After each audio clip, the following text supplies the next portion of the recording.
Hi guys, it's Alli from Meaningful Adventures. Today I'm here to show you how to use Trello to plan your next trip itinerary. Trello, if you don't know, is a free tool and it's really awesome and easy to use. It's kind of like having a giant whiteboard where you can have a bunch of different lists and moving parts or plan a project or organize a trip. Um, and just drag and drop everything around. So any list you have, you can move it to a different place, or you can move different items on different lists around. You can label them, you can format them different ways. It's totally customizable, and I absolutely love Trello. And it's free. So, how do we use it? Using Trello to make a trip or to plan a trip itinerary is super easy. You can label it my trip to Sydney or wherever you're going. This picture is really pretty, but since we're going to Sydney, I'll show you how to change the background. This is just for fun. Um, there's a really nice picture. There are lots of nice pictures of Sydney here. We'll use the one with the Opera House in the background because it's beautiful. And you can just close the menu.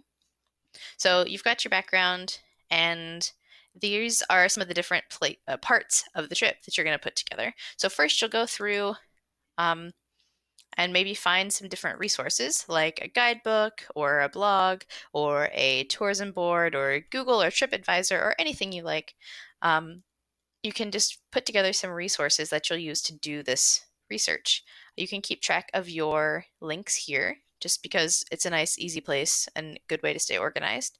So as you look through your resources, you'll find the must-do things you simply have to do if you go to Sydney. You can put those here. Sydney Opera House. You can write details if you want. You can say, oh, it's $37 Aussie.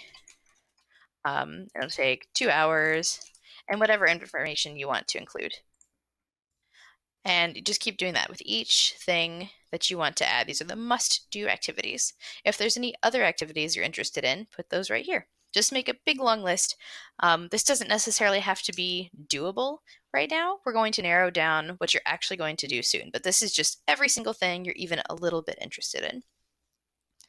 Next, you want to list your travel dates and budget. List whatever dates you want. You can even put several dates in here if you're going to choose which dates to travel. That's fine. List your budget.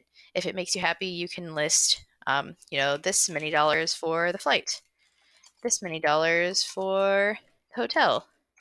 Whatever divisions you want to do, that's fine. This is totally up to you. So once you have your dates and your budget, and you've already been looking through your resources, you'll come up with a final list of activities. You know how many days you have available, and you know how much money you have to spend. So that will kind of determine which of these things you can actually do. So now's the fun part. I've put each day of the trip here. If you go to Australia, you should stay for more than 6 days, but this is just an example. So we're going to move everything over into the final list of activities you're definitely going to do. Maybe doing a whale watching tour isn't really going to fit in my schedule, but I'm definitely going to the Sydney Opera House, the Blue Mountains, the zoo, and the beaches. I'm not sure that I have the money for an Aboriginal tour, although those are very awesome. I'll go to the aquarium, which is pretty cheap, and the Sydney Harbour Bridge you can walk across for free, and you simply have to eat at Pancakes on the Rocks if you go to Sydney. Trust me on this. So I've narrowed down the final list of things that I will do. Plus, I have travel to destination and travel home because, well, you have to do those things. So we'll put travel to destination on day one. And normally I have relax in my room or on the beach or at the pool, as well as free time to explore. But truly, there's not that much relaxation time on a travel day.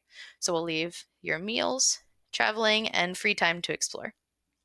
Then on day two, maybe we'll go to the Sydney Opera House before lunch, and then go to the beach after lunch, dinner, time. We'll relax on the beach, dinner, and time to explore. You just keep dragging and dropping everything every day. Day three, you'll go to the Blue Mountains, and that's kind of all day. So we'll delete this. The way that you can delete something is to click archive and then delete and confirm it. So we don't really have a lot of free time because you're going to go on a Blue Mountains hike or tour, and then you'll relax at night before bed. The next day, maybe the Sydney Zoo and Aquarium. Those are right next door, so that works out. Before lunch, then you have free time to explore before dinner. Day five, you can walk the Sydney Harbour Bridge and eat lunch at Pancakes on the Rocks. You know what? You should do those in reverse order so you can walk off the pancakes. And then the last day, you'll eat breakfast and travel home. And that's really it. You've got your whole itinerary laid out. So this gives you a general overview of what your itinerary will look like, but it does not break down all the way into the details, the prices, the times, the addresses, how you'll get from place to place, and all that stuff. I have another tool that I'd love for you to check out. It's called the Meaningful Adventures Trip Preparedness Kit, and it lays out all those things. It has an itinerary you can use, it has currency conversions and travel phrases if you're going to a place that speaks a different language. Australia has cool phrases, but it's still English. It has to-do lists and packing lists and basically everything you can possibly need to be organized and prepared for your trip. So I hope you'll check that out. Thanks so much for watching, and I'll see you at your trip. So I hope you'll check that out. Thanks so much for watching, and I'll see you over at Meaningful Adventures. Bye!